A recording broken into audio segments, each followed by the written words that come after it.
Question number 61। Alauddin Khilji द्वारा बनाया गया प्रसिद्ध अलाई दरवाज़ा कहाँ पर स्थित है? ए आगरा, बी नई दिल्ली, सी अवध या डी वारंगल। इसका सही जवाब है बी नई दिल्ली में। अलाउद्दीन खिलजी जलालुद्दीन खिलजी का भतीजा था। जलालुद्दीन खिलजी ने ही खिलजी वंश की स्थापना की थी। आइए इसके व्याख्या को देखते हैं। इस्लामी वास्तुकला का रत्न कहा जाने वाला अलाई दरवाज़ा नई दिल्ली के सबसे पुरानी स्थापत्यों में से एक है। इसका निर्माण खिलजी वंश के दूसरे शासक अलाउद्दीन खिलजी द्वारा 1311 ईस्वी में करवाया गया था। आइए क्वेश्चन नंबर 62 देखते हैं। दिल्ली में कुतुब मीनार दुनिया का सबसे ऊंचा ईंट का बना मीनार है। इनमें से कौन से राजा ने इसके निर्माण में योगदान नहीं दिया है? Option A Firoz Shah Tughlaq, Qutubuddin Aibak, Alauddin Khilji, Iltutmish.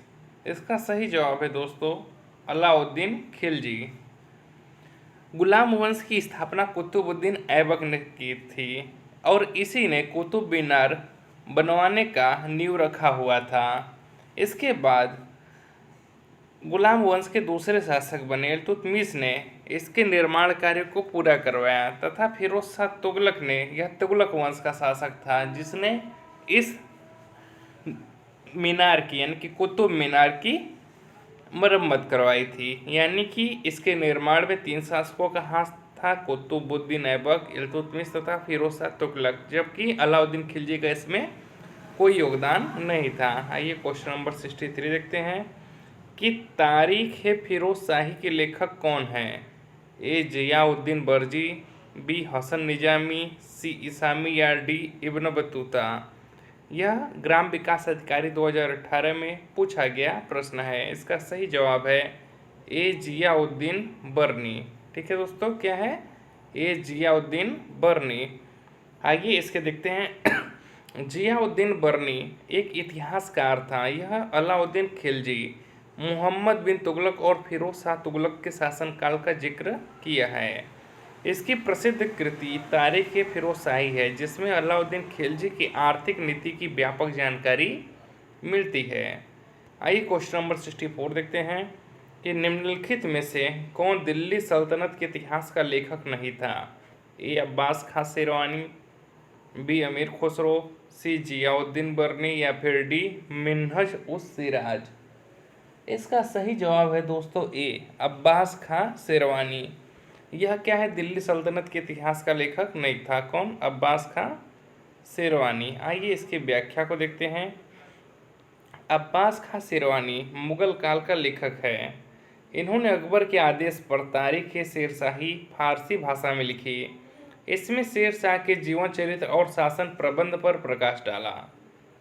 अमीर खुसरो कौन थे? तो यह सल्तनत काल के थे। इन्होंने किरण उस सादेन, मिफ्ताह उल फुतूह, खजाइन उल फुतूह, आशिका, नूह ए सिपीहर, तुगलकनामा व एजाज ए खुसरवी की रचना की है। मिन्हज उस सिराज यह भी सल्तनत काल के कवि थे। इन्होंने फारसी भाषा में तबकात ए नासरी लिखी है।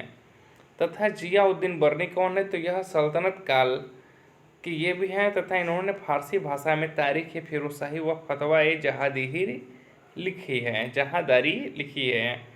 आइए क्वेश्चन नंबर 65 देखते हैं। अब मुगल साम्राज्य से आपके क्वेश्चंस देखते हैं। निम्न में से किस शासक की मृत्यु उसके पुस्तकालय की सीढ़ियों से गिरकर हुई थी? ए जहांगीर, बी शाहजहां, सी बाबर या डी हुमायूं। तो इसका सही जवाब है दोस्तों हुमायूं। ठीक है, तो मुगल वंश का संस्थापक कौन है? बाबर। बाबर का ही पुत्र हुमायूं था जिसकी मृत्यु पुस्तकालय की सीढ़ियों से गिरकर हुई थी। आइए इसकी व्याख्या को देख लेते हैं। भारत में मुगल वंश के संस्थापक बाबर का पुत्र नसरुद्दीन हुमायूं 1530 ईस्वी में मुगल वंश की गद्दी पर बैठा। गद्दी पर बैठने से पूर्व हुमायूं बदख्श खां प्रदेश का सूबेदार था। वर्ष 1539 ईस्वी में चौसा का युद्ध हुमायूं व शेर खां के बीच हुआ जिसमें हुमायूं पराजित हुआ। इस युद्ध के बाद शेर खां ने शेर शाह की पदवी ग्रहण की।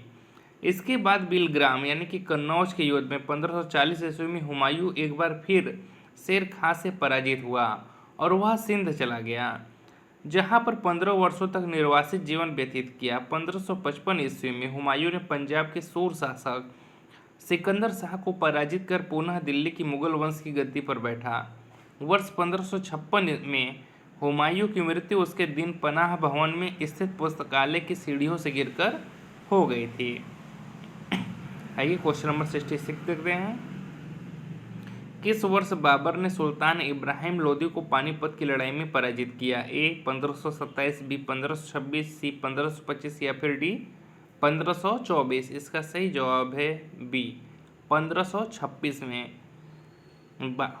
यह पानीपत का युद्ध हुआ था किसके किसके बीच में? तो इब्राहिम लोदी और बाबर के बीच में, जिसमें इब्राहिम लोदी पराजित होता है तथा बाबर की विजय होती है। आइए दोस्तों क्वेश्चन नंबर 67 देखते हैं। निम्नलिखित में से किस मुगल सम्राट द्वारा आगरा के किले का निर्माण किया गया था? ए शाहजहां, बी अकबर, सी औरंगजेब, डी जहांगीर? इसका सही जवाब है आपका बी अकबर। अकबर ने क्या किया था? आगरे के किले का निर्माण करवाया था। आगरे के किले का निर्माण 1565 से 73 ईस्वी में मुगल बादशाह अकबर द्वारा किया गया था। यह किला 3,80,000 वर्ग मीटर में फैला हुआ है, जिसका निर्माण लाल बलुआ पत्थर से किया गया है, इसलिए इसे आगरा का लाल किला कहा जाता है। यह किला सन 1983 ईस्वी में यूनेस्को द्वारा विश्व धरोहर स्थल घोषित किया गया है। आइए क्वेश्चन नंबर 68 देखते हैं। मुगल शासन के दौरान एक कोतवाल की सही भूमिका क्या थी? ए युद्ध के लिए सेना का नेतृत्व करना, बी राजकोष को बनाए रखना, सी राजस्व एकत्रित करना या डी कानून और व्यवस्था बनाए रखना? इसका सही जवाब है डी कानून और व्यवस्था को बनाए रखना ही कोतवाल का सही कार्य था। मुगल शासन के दौरान कोतवाल की भूमिका सूबे की राजधानी तथा बड़े बड़े नगरों में कानून एवं व्यवस्था की देखभाल करना था। इसे नगर प्रधान भी कहा जाता था।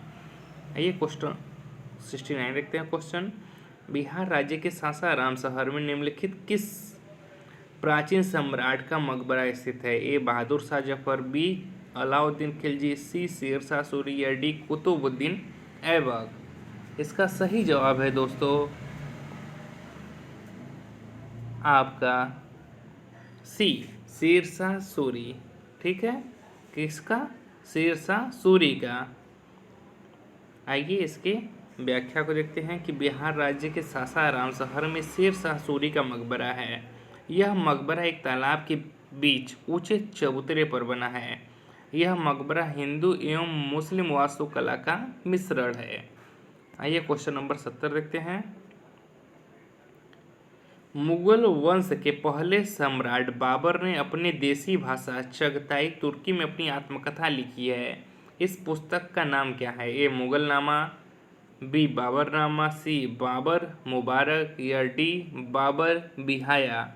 इसका सही जवाब है बी बाबरनामा।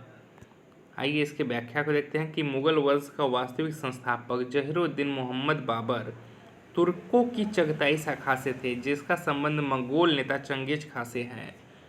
बाबर अपनी आत्मकथा स्वयं लिखा, जिसको तुजुक ए बाबरी या बाबरनामा के नाम से जाना जाता है। यह किताब तुर्की भाषा में लिखी गई है, लेकिन मुगलों की दरबारी भाषा फारसी थी। इस पुस्तक में बाबर ने विजयनगर व मेवाड़ साम्राज्य का उल्लेख किया है। आइए क्वेश्चन नंबर 71 देखते हैं कि भारत में जहांगीर का शासनकाल क्या था? ए 1605 से 1627, बी 1627 से 1658, सी 1658 से 1707 ईस्वी या डी 1707 से 1748? इसका सही जवाब है आपका ऑप्शन नंबर ए 1605 से 1627 ईस्वी। ठीक है दोस्तों, आइए इसके व्याख्या को देखते हैं कि भारत में जहांगीर का शासनकाल 1605 से 1627 तक था। इसका शासनकाल चित्रकला का स्वर्ण युग था। 7 दिसंबर 1627 ईस्वी में जहांगीर की मृत्यु हो गई थी। ये क्वेश्चन नंबर 72 देखते हैं। राजस्व लेखपाल में पूछा गया प्रश्न है, वह कौन सा स्थान है जहां अंतिम मुगल सम्राट बहादुर शाह जफर की मृत्यु हुई थी? ए रंगून, बी ग्वालियर, सी आगरा, डी दिल्ली? तो इसका सही जवाब है ए रंगून। रंगून में ही अंतिम मुगल सम्राट बहादुर शाह जफर की मृत्यु हुई थी। आइए इसके व्याख्या को देखते हैं। 1857 के विद्रोह के समय बहादुर शाह द्वितीय को हुमायूं के मकबरे से गिरफ्तार किया गया। उसे हडसन ने रंगून निर्वासित किया, जहां 1862 में जफर की मृत्यु हो गई। आइए क्वेश्चन नंबर 73 देखते हैं कि पहला कठपुतली मुगल सम्राट कौन था। ए जहादार शाह, बी बहादुर शाह, सी फर्रुखसियर या डी मोहम्मद शाह। इसका सही जवाब है ए जहादार शाह। यह पहला कठपुतली मुगल सम्राट था। बहादुर शाह की मृत्यु के बाद उसके पुत्रों जहादार शाह, अजीम उस शान, रफ़ी उस शान और जहां शाह में हुए उत्तराधिकार युद्ध में जहादार शाह ने जुल्फ़िकार खां के सहयोग से सत्ता प्राप्त की। 51 वर्ष की आयु में जहादार शाह 29 मार्च 1712 ईस्वी को मुगल राज सिंहासन पर बैठा। जुल्फ़िकार खां इसका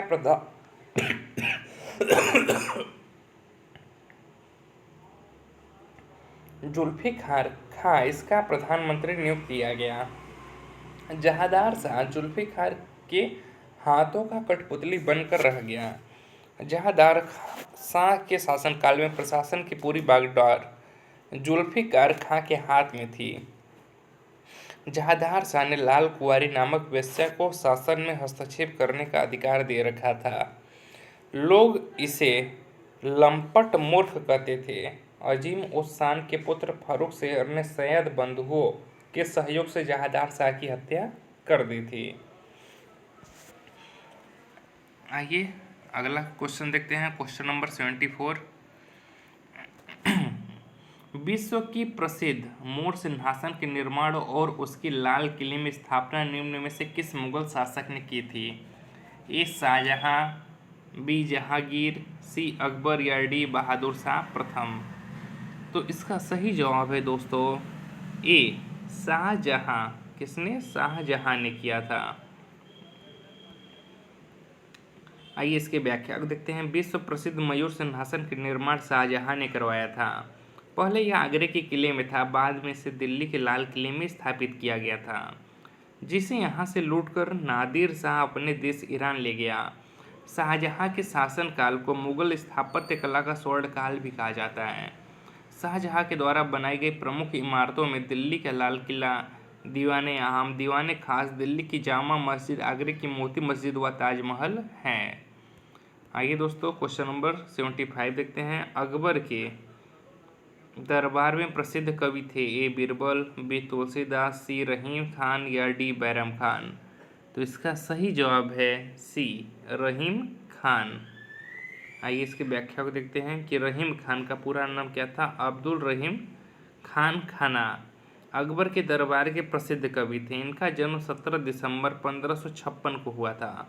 अकबर के दरबार में इनका महत्वपूर्ण स्थान था। रहीम अकबर के नवरत्नों में से एक थे। गुजरात के युद्ध में शौर्य प्रदर्शन के कारण अकबर ने इन्हें खान खाना की उपाधि दी थी। रहीम की 11 रचनाएं प्रसिद्ध हैं। इनके काव्य में मुख्य रूप से श्रृंगार, नीति और भक्ति के भाव मिलते हैं।